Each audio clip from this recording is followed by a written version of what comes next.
公车上阿北咳啊咳，下一秒。口罩一拉往地板，吐好大一口痰，再用脚抹一抹。前方女子开始坐立不安，只见阿北咳几下后又吐了一口，让邻座赶紧调整座位。这景象发生在中国成都，网络媒体林传媒前进中国，直击防疫开放后的现状。最先冲击感官的是酷酷扫身，此起彼落。帮民众进行核酸检测的防护人员都一边咳嗽一边工作，检测亭持续传来咳嗽声。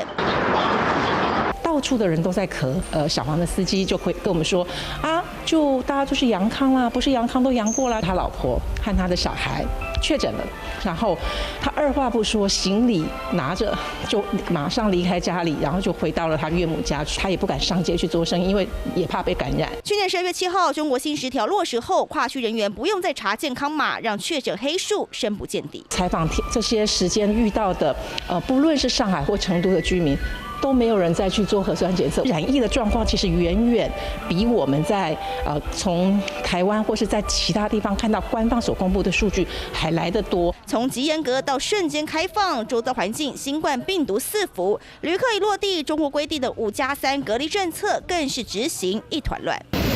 好冷。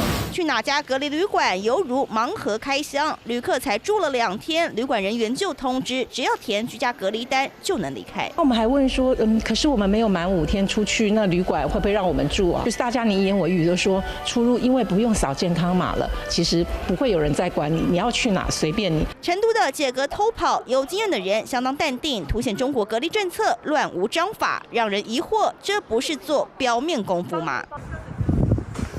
防护人员没任何登记动作，居隔单就让民众自行带走。离开时地上一堆丢弃房卡，这一刻一踏出去就将接受新冠病毒的考验。